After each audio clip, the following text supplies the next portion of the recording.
আমি এই রাজীব যাকে সন্ত্রাসীরা হুমকি দিয়ে মারপিট করেছে, আমি সেই রাজীবের মার কাছে কিছু কথা শুনবো। আপনারা আমার সাথে থাকুন। বলেন আমি রাজীবের মা। আমার ছেলের সাথে ৬-৭ মাস আগে এক বন্ধুর হাতে কথা কাটাকাটি ছিল। এই কথা কাটি মীমাংসা হয়ে গেছে। তারপরে মীমাংসা হওয়ার পরে এই যে কয়েকদিন আগে আমার ছেলে চুল কাটতে গেছে, আর হলি ওর বাপে করে টাকা পাঠাইছে, এই টাকা দিয়ে তুই আনবার গেছে, এনে আইসে আর ঘরের থেকে নামে মারছে।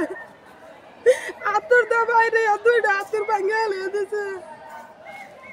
এই এলাকারই? হ্যাঁ, এই এলাকারই। আপনার নাম কি? আমার নাম নুরুল ইসলাম। আপনি মারার সময় ছিলেন, দেখছেন? এখন এই যে সন্ত্রাসী যে কাহিনী, যে সন্ত্রাসীটা করছে এলাকায়, যে হয় না কয়েকদিন বাদে গ্যাঞ্জাম হয়, মারামারি হয়, গ্যাঞ্জাম হয়, এই শৃঙ্খলা এটা বন্ধ করা নাই। এটাকে আইনের কাছে আপনারা বলেন না? আইনের কাছে আশ্রয় নেই না, যাই না, আমাকে বলা না, ফাঁকের বলা নাই, যত হানি বেদা লোক কিনে মারামারি করে মাঝে মধ্যে, মাঝে মধ্যে এই পোলাপানি করে, এই তো। আমি রাস্তাতে গাড়িতে দাঁড়ানোছি, 3-4টা পোলাপান আর একটা গেদা।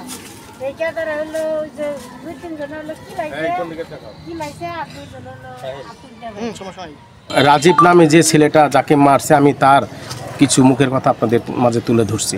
আমার প্রথম আসামি যে হইতেছে ওইলো 2টা হাতুর ভাঙছে, হাতুর 70টা বাড়ি দিচ্ছে। আর দ্বিতীয় আসামি ওর কাছে হইলো একটা রড আসলো, হয়তো সিএনজি নাওটোর একটা রড আসলো, ওই রডটা দিয়ে বাড়ি দিছে, গাড়ের মধ্যে দিছে, মাথায় দিছিল, আমি সইরা গেছি, পরে ঘাড়ে লাগছিল। এটা হুকুম দিছে হইতাছে রুহুল মিয়া আর কি। রুহুল ওনার বাসা কোন জায়গায়? ওনার বাসা হইতেছে কাতুলি বাজার আর কি। আশ্রয় নিয়েছেন?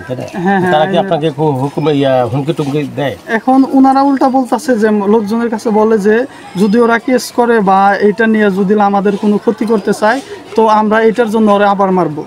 দেশের আইন থাকতেও তাহারা এই সন্ত্রাসী দমন হচ্ছে না। রাজীবকে মারার পরেও তাহারা ক্ষিপ্ত হয়ে আছে, যদি আইনের প্রক্রিয়ায় চলে যায় তারা আবার পুনরায় তাহাকে রাজীবকে মারবে। রাজীব তুরাবগঞ্জ বাজারে চুল কাটতে গেলে তখন এই সন্ত্রাসী বাহিনী তাহারা ফলো করার পরে তাহারা রাজীব এখানে আসার পরে থেকে তারা সিএনজি থেকে হায়নার মতো আক্রোশ করে রাজীবকে গাড়ি থেকে নামিয়ে নির্মমভাবে হাতুড় ও লাঠি দিয়ে পিটিয়ে মাটিতে লুটিয়ে ফেলে। এলাকাবাসীর দাবি যে অন্যায়কারীর বিচার হোক, সন্ত্রাস দমন হোক। আমি মুজাম্মেল হক মামুন, রূপসী বাংলা টিভি, টাঙ্গাইল।